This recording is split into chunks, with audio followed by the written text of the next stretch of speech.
بسم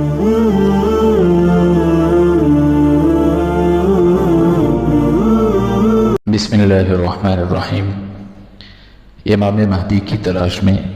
اس کتاب کا یہ ہمارا آج کا 5واں پارٹ ہے۔ فصل پنجم، حدیث مبارک یصلحہ اللہ فی لیلۃ کا تحقیقی جائزہ۔ مسند احمد میں روایت ہے کہ المہدی منا اہل البیت یصلحہ اللہ فی لیلۃ، جبکہ ابو نعیم نے حلیۃ الاولیاء میں یصلحہ اللہ فی لیلۃ و یومین کا اضافہ ہے۔ تشریح: اس حدیث میں اس ایک رات سے مراد بیعت سے پہلے والی رات ہے یا بیعت کے بعد والی رات مراد ہے؟ کیا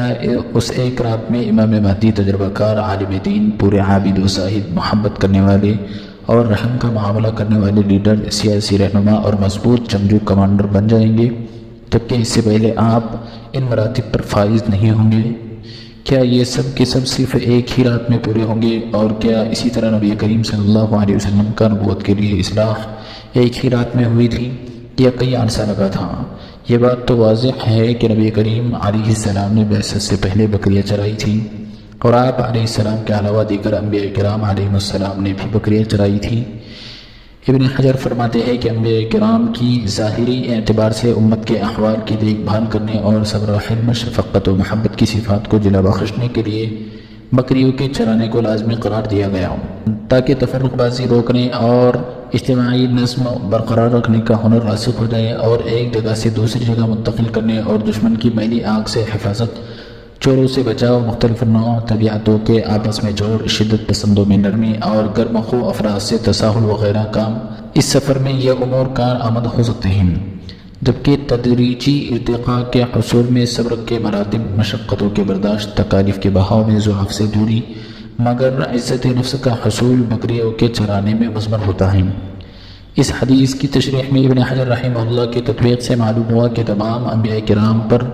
امت کی تربیت کے لیے بعثت سے پہلے بکریوں کا چرانا لازم ہوتا تھا، اور سید الرسول علیہ السلام نے بھی اسی نوعیت کے حصول کے لیے بکریاں چرائی تھیں۔ اس تناظر میں ہم یہ کہہ سکتے ہیں کہ انبیاء کرام کی تدریجی تربیت کو اللہ تعالیٰ نے صرف ایک رات میں مضمر نہیں رکھا کہ ایک ہی رات میں سونے سے اٹھنے کے بعد جب آنکھیں کھلی تو ان کی تربیت ہو چکی تھی اور ان کی اصلاح فرما کر انہیں نبوت کے منصب پر فائز کیا ہو۔ نہیں، ہرگز نہیں۔ جب انبیاء کرام جیسی اولو العزم شخصیات کی تدریجی تربیت ایک رات میں نبوت کے مراتب کے حصول کے لیے نہیں ہوتی تو ان کے مقابلے میں اولیاء یا مجددین کے لیے ایسا ہونا تو ناممکن بلکہ دنیاوی ظاہری نقشے کے اعتبار سے محال معلوم ہوتا ہے،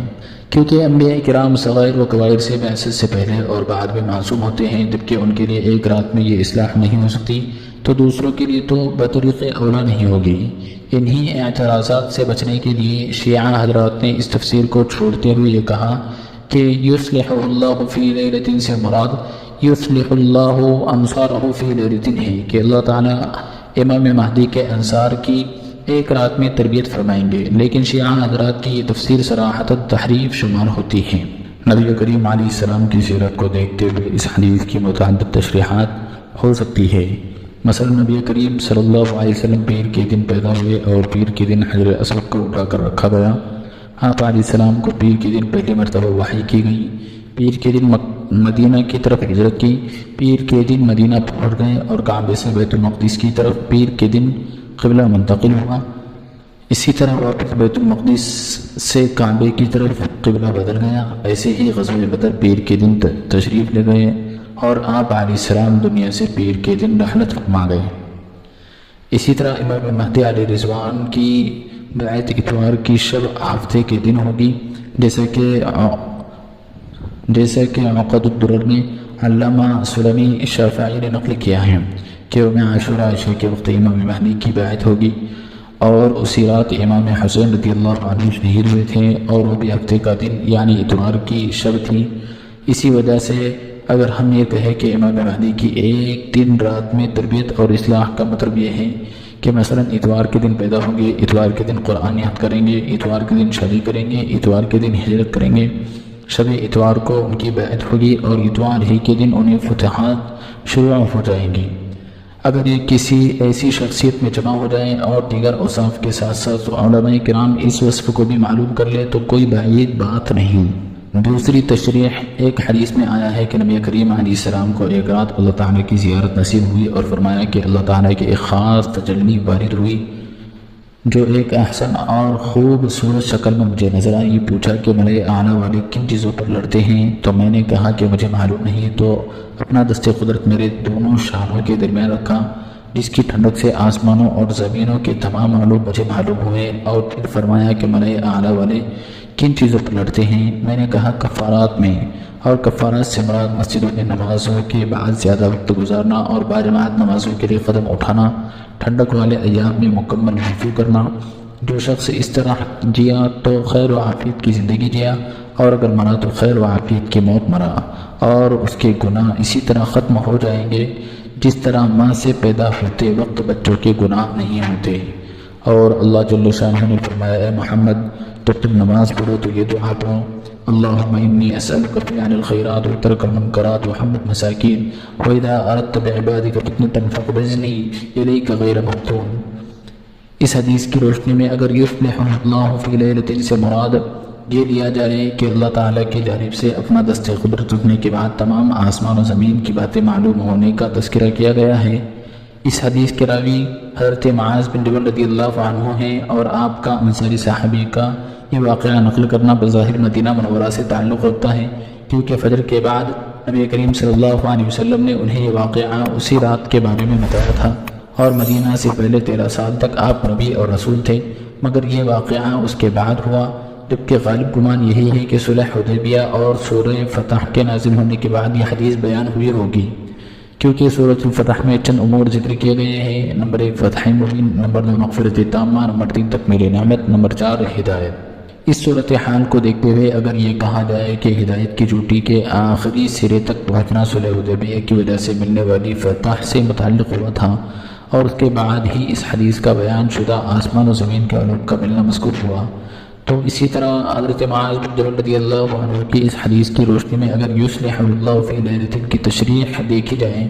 تو معلوم ہوتا ہے کہ بیعت کے بعد بعض فتوحات کے ملنے کے بعد خلافت کے بیشتر مخفی امور کے اہم نکات کی طرف اللہ تعالیٰ امام مہدی کی رہنمائی فرما کر ان کی تربیت اور اصلاح کریں گے۔ اس طرح دونوں تطبیقات کو ملا کر یہ کہا جا سکتا ہے کہ اتوار کے دن پیدائش، حفظ قرآن، علوم کی تکمیل، شادی، بچوں کی پیدائش، ہجرت اور بیعت خلافت کے بعد اصلاح بھی اسی اتوار کی رات ہوگی،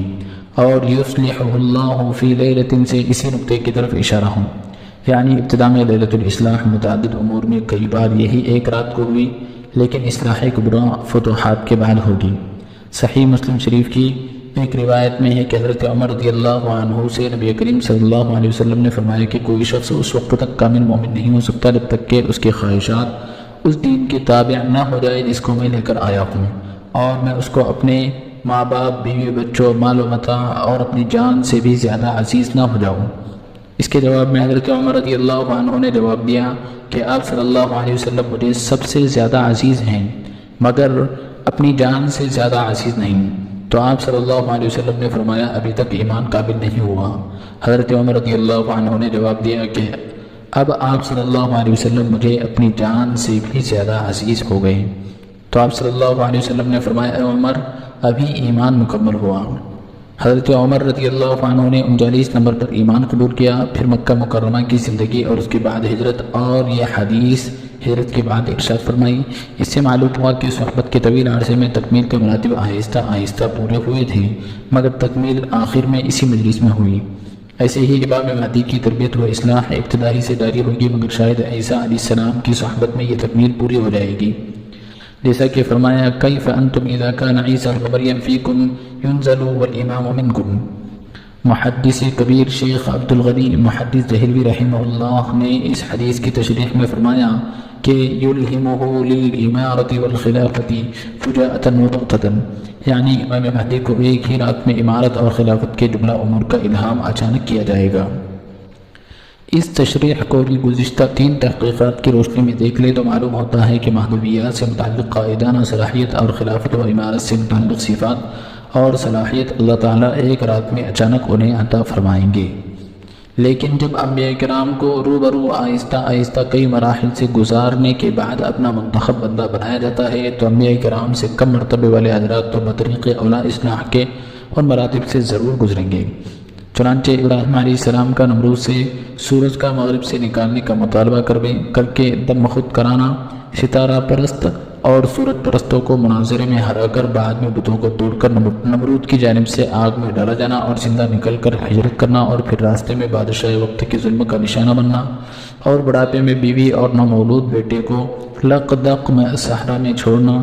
اور پھر 14 سالہ بیٹے کی ذبح کا حکم ملنا اور ان تمام امتحانات میں کامیاب ہونا ہی در حقیقت وعید ابتلیٰ ابراہیم ربہ بکلمات فاتمہن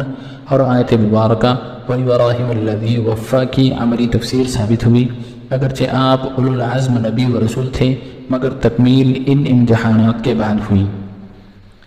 اسی طرح امام مہدی کا مرتبہ اگرچہ ابتدا سے حسنی حسینی فاطمی سادات میں اشرف اور اعظم ہوگا مگر اس زمانے میں دین کا بس صرف نام کا رہ جانا اور آپ کا فتنوں سے دور رہتے ہوئے خراسان کا سفر، جیل کی زندگی، گھر بار اہل و عیال کا قید و بند کی مصیبتوں کا جھیلنا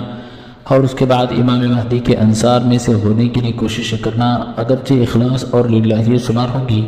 لیکن دنیا بھر کے علماء کرام کی جانب سے امام مہدی کے ہاتھ پر بیعت اور پھر حکمت و بصیرت کے ساتھ طائف کے پہاڑوں میں جا کر خزف کا انتظار کرنا اور اس کے بعد جزیرۃ العرب کا فتح ہونا، آپ کی جانب لوگوں کا ایک رات میں رجحان ہونا شاید یصلح اللہ فی لیلۃ کی عملی تفسیر ہوگی جیسا کہ سیدنا ابراہیم علیہ السلام کے لیے تھی۔ ایسے ہی موسیٰ علیہ السلام کا سخت زمانے میں پیدا ہونا، بچپن میں دریا گردہ ہو کر نجات پانا، در فرعون میں پرورش اور تھنے ان کے دودھ سے تربیت کے بعد مظلوموں کی مدد میں جلاوطنی اور وہاں عظیم پیغمبروں کی اولاد میں خدمت کی زندگی گزار کر واپسی میں کوہ طور سے نبوت و رسالت اور پھر فرعون کا مقابلہ کر کے کامیاب ہونا آہستہ آہستہ کئی سالوں میں پورا ہوا۔ چنانچہ اللہ تعالیٰ نے فرمایا وَفَتَنَّاكَ فُتُونًا فَلَبِثْتَ سِنِينَ فِي أَهْلِ مَدْيَنَ ثُمَّ جِئْتَ عَلَىٰ قَدَرٍ يَا مُوسَىٰ وَاصْطَنَعْتُكَ لِنَفْسِي، یعنی مختلف آزمائشوں کی زندگی گزارنے کے بعد اہل مدین میں خدمت کے بعد ایک مقررہ اندازے کے مطابق ہم آپ کو لے آئے اور اس کے بعد آپ کو اپنی رسالت کے لیے منتخب کر دیا۔ ایسے ہی امام مہدی کو بھی کئی آزمائشوں کے بعد خلافت و امارت کا الہام فرما کر انہیں امت کے اس عظیم منصب کے لیے منتخب فرمائیں گے۔ علامہ ابن کثیر رحمہ اللہ نے اس حدیث کی تشریح میں فرمایا کہ یصلحہ اللہ فی لیلۃ ان یتوب اللہ ویوفقہ ویلہمہ بعد ان لم یکن کذلک، یعنی ایک رات میں اللہ تعالیٰ ان کے گناہوں کی مغفرت فرما کر انہیں خلافت و امارت کے اسباب مہیا کر کے ان کے دل میں ایک ایسے طریقے کا الہام فرمائیں گے جو پہلے سے ان کے دل میں نہیں ہوگا۔ یصلحہ اللہ فی لیلۃ، حدیث مبارک کی گزشتہ تشریحات کی روشنی میں یہ بات معلوم ہوئی کہ چند قابل قدر حضرات کا یہ کہنا کہ امام مہدی کو نہ تو خود اپنے مہدی ہونے کے بارے میں علم ہوگا اور نہ ہی دوسرے لوگوں کو ان کے مہدی ہونے کے بارے میں ہوگا، بلکہ اچانک ایک رات میں اللہ تعالیٰ انہیں خلافت و عمارت کے لیے تیار فرمائیں گے۔ یہ تشریح نہ صرف حدیث کی سیاق و سباق کے مخالف معلوم ہوتی ہے بلکہ قرآن و سنت کے دیگر نصوص اور کئی دلائل کے روح سے بھی درست نہیں۔ لہذا احادیث میں امام مہدی کی صفات کو بیان کرنے کے بعد یہ کہنا کہ امام مہدی کو خود اپنے بارے میں علم نہیں ہوگا اور نہ ہی دوسرے لوگوں کو ان کے مہدی ہونے کے بارے میں علم ہوگا، یہ بات درست نہیں ہے، بلکہ موجودہ دور میں ہمیں امام مہدی کے زمانے میں وقوع پذیر علامات سے متعلق احادیث کو اپنے زمانے پر منطبق کرنا اور ان دونوں زمانوں کو یکساں پاتے ہوئے امام مہدی کی تلاش سے پہلے آخری زمانے کے فطروں سے متعلق علوم میں مہارت رکھنے والے علماء کرام کے ہاتھ پر زندگی اور موت کی بیان کرنا اور پھر لوگوں میں اس موضوع کو پھیلا کر امام مہدی کے موضوع کی طرف دعوت دینا، امام مہدی کی نصرت کرنا اور امام مہدی کی بیعت کا شرف حاصل کرنے والے 313 افراد میں شامل ہونے کے لیے مکہ مکرمہ کی طرف ہجرت کر کے امام مہدی کا انتظار کرنا اور بیعت کا شرف حاصل ہونے کے بعد جینا اور مرنا امام مہدی کے نام کرنا اصل مقصود حیات اور اسلام کا پیغام ہے۔ باقی انشاءاللہ اگلے پارٹ میں پڑھا جائے گا۔